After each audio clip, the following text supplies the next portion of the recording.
بسم اللہ الرحمن الرحیم۔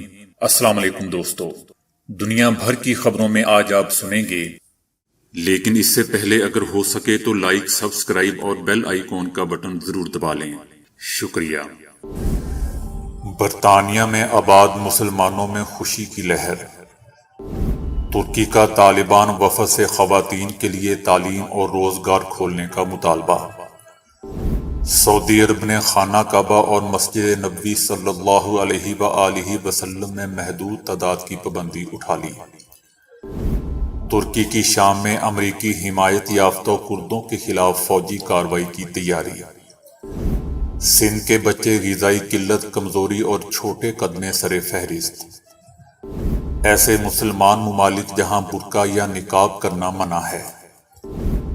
بعض لوگ حساس اداروں کو متنازع بنا رہے ہیں۔ شیخ رشید احمد۔ اگر آپ صبح اٹھ کر انگڑائی اور جمائی نہیں لیتے تو آپ نقصان میں ہیں۔ تو آئیے چلتے ہیں اب خبروں کی تفصیل کی جانب۔ کیمبرج سینٹرل مسجد کی برطانیہ کی خوبصورت ترین عمارت ہونے کے ایوارڈ کی خبر نے برطانیہ میں آباد مسلمانوں میں خوشی کی لہر دوڑ گئی۔ کیمبرج سینٹرل مسجد کو royal institute of British architect of the year 2021 کا انعام دیا گیا ہے۔ سالانہ RIBA جس کو شاندار فن تعمیر کا ایوارڈ دیا جاتا ہے، 2009 میں کیمبرج سینٹرل مسجد کی تعمیر کا آغاز کیا گیا تھا، جو کہ مقامی مسلم کمیونٹی کے لیے انتہائی پائیدار اور خوبصورت ترین عبادت گاہ کے ساتھ ساتھ اسلام کی بنیادی خوبصورت اصولوں کو سامنے رکھتے ہوئے اس مسجد کی تعمیر کی گئی تھی۔ مسجد کی تعمیر میں اسلام کے حقیقی قدرتی ماحول سے قریب تر ہونے کو اس کی تعمیر میں سامنے رکھا گیا تھا۔ اس مسجد کی تعمیر کو مکمل ہونے میں 10 سال لگ گئے۔ مسجد میں ایک خوبصورت گارڈن جس میں بارش کا پانی جمع کرنے جیسے قدرتی طریقہ اور نماز کے لیے بہت بڑے ہال کو مکمل طور پر لکڑی اور سورج کی روشنی جیسی قدرتی ماحول کے قریب تر رکھا گیا ہے۔ مسجد میں 1000 سے زائد نمازیوں کی گنجائش ہے۔ مرکزی نماز ہال کو لکڑی کے کالموں سے بنائے گئے درختوں کے انداز کے ساتھ بہت پائیدار لکڑی کا استعمال کرتے ہوئے تعمیر کیا گیا ہے۔ مسجد کی چھت کو سہارا دیتے ہوئے کالموں کے اوپر چھت کی بڑی روشنیاں بیٹھی ہیں جو مرکزی جگہ کو روشن کرتی ہیں۔ افغانستان حکومت کا ایک اعلیٰ سطحی وفد وزیر خارجہ امیر متقی کی قیادت میں اس وقت ترکی میں موجود ہے، جہاں انہوں نے ترک حکام سے ملاقاتیں کی ہیں اور دونوں ممالک کے درمیان مختلف شعبوں میں تعاون بڑھانے پر اتفاق کیا گیا ہے، جس میں افغانستان کے لیے ترک امداد اور نئی افغان حکومت کو تسلیم کرنے سے متعلق موضوعات زیر بحث آئے۔ ترک وزیر خارجہ کا کہنا تھا کہ افغان عوام کو متحد رکھنے کے لیے افغانستان میں ایک متفقہ حکومت ناگزیر ہے۔ انہوں نے طالبان وفد سے خواتین کے لیے تعلیم اور روزگار کے دروازے کھولنے کا بھی مطالبہ کیا۔ روسی وزیر خارجہ سرگئی لاروف کا کہنا ہے کہ روس افغانستان کی انسانی بنیادوں پر مدد جاری رکھے گا، جبکہ آئندہ ہفتے افغان حکومت کا اعلیٰ سطحی وفد روس کا دورہ بھی کرے گا۔ دوسری طرف روس میں اگلے ہفتے افغانستان کی صورتحال پر مذاکرات ہوں گے، جس میں پاکستان، امریکہ اور چائنا بھی شرکت کریں گے۔ روس مذاکرات کی میزبانی کرے گا۔ طالبان نے بھی اس میں شرکت کی تصدیق کر دی ہے۔ یہ ممالک افغانستان کی بدلتی ہوئی صورتحال پر ایک مشترکہ پوزیشن کے لیے مل کر کام کریں گے۔ روسی صدر کے نمائندہ خصوصی ضمیر کابلوف نے کہا کہ ان کو طالبان کے ساتھ مذاکرات میں کسی بڑی پیش رفت کی توقع نہیں ہے۔ ہم کسی بڑی پیش رفت کی توقع نہیں کر رہے، لیکن ہم سمجھتے ہیں کہ یہ ایک طویل عمل ہے۔ روس نے مارچ میں افغانستان پر ایک بین الاقوامی کانفرنس کی میزبانی بھی کی تھی، جس کے بعد روس، امریکہ، چائنا اور پاکستان نے ایک مشترکہ بیان بھی جاری کیا تھا۔ اس کے بعد امریکہ اور اس کے اتحادیوں نے 20 سال بعد افغانستان سے اپنی آرمی کا انخلاء شروع کیا تھا۔ سعودی عرب کی حکومت نے مسجد الحرم اور مسجد نبوی صلی اللہ علیہ وآلہ وسلم میں زائرین کی محدود تعداد پر عائد پابندی ختم کرتے ہوئے اعلان کیا ہے کہ اب ان مساجد میں گنجائش کے لحاظ سے تمام افراد شرکت کر سکتے ہیں۔ ویکسین کی دونوں خوراکیں لینے والے افراد ماسک پہن کر مکہ اور مدینہ کی مقدس ترین مساجد میں آ سکتے ہیں، اور اس ضمن میں لوگوں کو محدود رکھنے کی تمام تر پابندیاں اٹھا لی گئی ہیں۔ تاہم عمرہ کرنے والے افراد ایک ایپ بھی استعمال کرنا ہوگی جسے حکومت نے تیار کیا ہے۔ سعودی عرب میں کورونا کی پابندیوں کو بتدریج ختم کیا جا رہا ہے۔ ویکسین کی 2 خوراک مکمل کرنے والے افراد سے ماسک کی پابندی بھی ختم کر دی گئی ہے۔ ترک صدر رجب طیب اردوان نے کہا ہے کہ ترکی شمالی شام میں پیدا ہونے والے خطرات کو ختم کرنے کے لیے پرعزم ہے، اور یہ کہ کردوائی PG ملیشیا کا حملہ جس میں 2 ترک پولیس افسران مارے گئے تھے ناقابل برداشت ہیں۔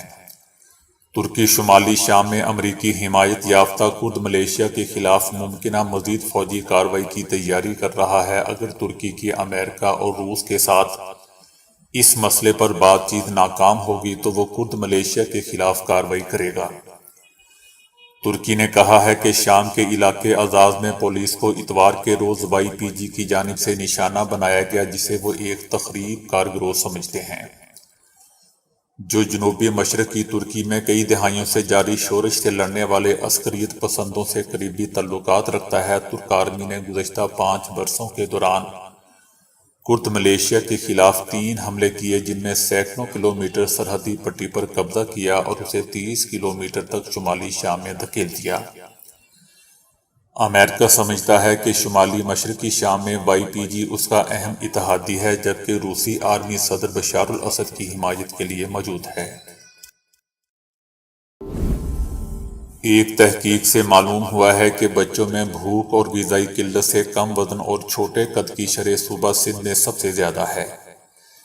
نیچر سائنٹیفک رپورٹس میں شائع ایک رپورٹ کے مطابق سندھ کے بچوں میں بھوک سے اپنی عمر کے لحاظ سے چھوٹے قد اور گوشت پوست کی کمی کا جائزہ لیا گیا۔ تحقیق میں صوبہ سندھ کے 28 اضلاع کے شہروں اور دیہاتوں کے 19,500 گھرانوں میں 5 سال کے ہزاروں بچوں کا ڈیٹا لیا گیا۔ 2095 بچے ایسے ملے جن کی پیدائش کے وقت وزن اور جسامت کم تھی، اور یہ رجحان 5 برس کی عمر تک برقرار رہا۔ دوسری اہم بات یہ ہے کہ 5 سال سے کم عمر کے بچوں میں چھوٹے قد اور وزن میں کمی کو دور کرنے کے لیے حکومت سندھ کو عالمی بینک کی جانب سے حال ہی میں مالی امداد بھی دی گئی تھی۔ مکمل نکاح پر پابندی پر عمل درآمد پر یورپی ممالک پہلے ہی اسی طرح کے اقدامات اٹھا چکے ہیں۔ کیا آپ جانتے ہیں کہ کچھ مسلم ممالک نے بھی برقعے پر پابندی عائد کر رکھی ہے؟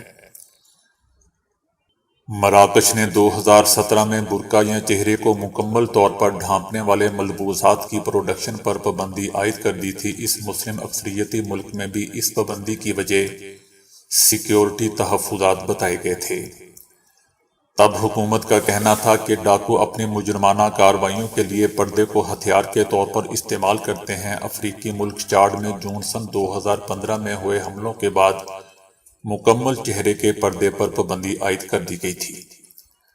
حکومت نے کہا تھا کہ تخریب کاروں نے ان حملوں کو کامیاب بنانے کے لیے پردوں کو بہانہ بنایا تھا۔ تیونس میں جون سن 2019 میں ہوئے حملوں کے بعد ملکی صدر نے چہرے کو مکمل طور پر ڈھانپنے پر پابندی عائد کر دی تھی۔ اس مسلم ملک میں اس پابندی کی وجہ سیکیورٹی تحفظات بنے تھے۔ تاجکستان میں ستمبر سن 2017 میں پہلے سے موجود ایک قانون میں ترمیم کے ذریعے مقامی ملبوسات کو فروغ دینے پر زور دیا گیا تھا۔ اس مسلم اکثریتی ملک میں اس قانون کے تحت چہرے کا مکمل پردہ یا برقع ممنوع قرار دے دیا گیا تھا، تاہم اس قانون کی خلاف ورزی پر کوئی سزا یا جرمانہ نہیں رکھا گیا۔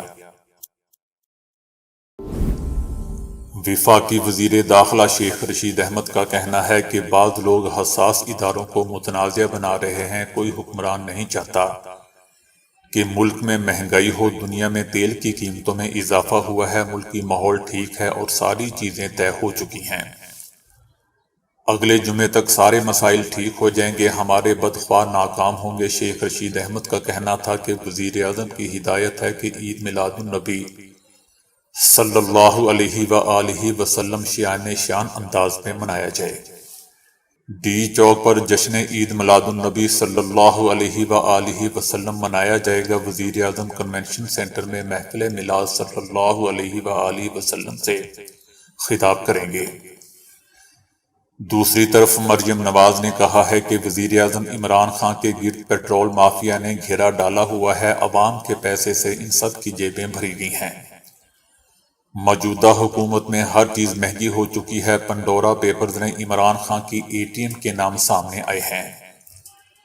حکومت کو یہ پتہ نہیں کہ آج گئی یا کل گئی لوگ بجلی گیس کے بل کہاں سے بھریں گے۔ مریم نواز نے کہا کہ ملک میں ڈینگی سے نہیں بلکہ حکومتی نالائکی سے اموات ہو رہی ہیں۔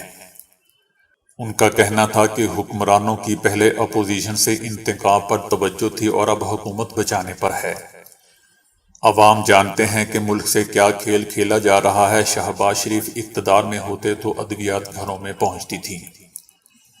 عمران خان ان پر ڈرامہ کرنے کا الزام لگاتے تھے۔ یہ اتنی بے حس حکومت ہے جس سے ڈرامہ بھی نہیں ہو رہا۔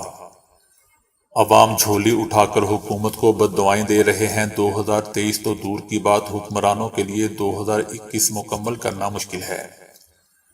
روز ان کی دوڑیں لگ رہی ہیں اور ہمیں چیزیں نظر آ رہی ہیں۔ الارم دوستو ہمیں صبح اٹھنے کا اشارہ دیتا ہے، لیکن یہ ہمارے جسم کو نہیں اٹھاتا اور جسم کو جگانے کا کام انگڑائی اور جمائی کرتے ہیں۔ ہو سکتا ہے کہ آپ ان دونوں عمل پر عام ہونے کی وجہ سے کوئی خاص توجہ نہ دیتے ہوں، لیکن یہ دو اعمال ہمارے جسم کو جاگنے کے ساتھ ساتھ اور بھی بہت کچھ دیتے ہیں۔ انگڑائی سے پٹھے بہتر حالت میں آتے ہیں۔ جب ہم سوتے ہیں تو ہمارے پٹھے ڈھیلے پڑ جاتے ہیں، لیکن جب ہم انگڑائی لیتے ہیں تو یہ پٹھے آہستہ سے اپنی مستقل یا نارمل حالت میں واپس آنا شروع ہو جاتے ہیں۔ صرف ایک لمحے کے لیے انگڑائی سے پٹھے اپنی آرام گاہ سے آزاد ہو جائیں گے تاکہ وہ اپنی مناسب پوزیشن پر کام کر سکیں، نہیں تو ہمارا جسم سارا دن تھکا ہوا اور سست رہتا ہے۔ جب ہم ایک ہی وقت میں جمائی اور انگڑائی لیتے ہیں تو اس سے ہمارے خون کے گردش کرنے میں مدد ملتی ہے۔ اس کی وجہ یہ ہے کہ ہمارا اعصابی نظام کا وہ حصہ جو ہمارے دل کی دھڑکن کی رفتار، عمل انہضام اور اینڈوکرائن کے افعال کے لیے ذمہ دار ہوتا ہے، وہ بہتر انداز میں کام کرنے لگتا ہے۔ ایک ہی پوزیشن میں زیادہ وقت گزارنا ہمارے جسم کو متاثر کر سکتا ہے اور اکڑن اور سختی کا سبب بن سکتا ہے۔ جب ہم بیدار ہونے کے بعد انگڑائی لیتے ہیں تو اس سے جوڑ اور پٹھے فعال ہو جاتے ہیں۔ انگڑائی دماغ اور عضلات یا پٹھوں کے مابین رابطے کو دوبارہ قائم کرنے میں معاون ثابت ہوتی ہے۔ اس کا مطلب یہ ہے کہ انگڑائی لینے پر ہمارا دماغ ہمارے عضلات کو مضبوط سگنل بھیجتا ہے، جس کے بعد دماغ مختلف امور کی انجام دہی کے حوالے سے مناسب مدد فراہم کرنے لگتا ہے۔ جمائی ہمارے دماغ کو پرسکون اور ہمیں بیدار رہنے میں مدد فراہم کرتی ہے۔ جمائی ہمیں اس وقت بھی چوکنا رکھتی ہے جب ہم کوئی کام کرتے ہوئے بوریت کا شکار ہو رہے ہوتے ہیں۔ تو دوستو ابھی کے لیے اتنا ہی۔ ویڈیو کو لائک اور شیئر کرنے کا بہت بہت شکریہ۔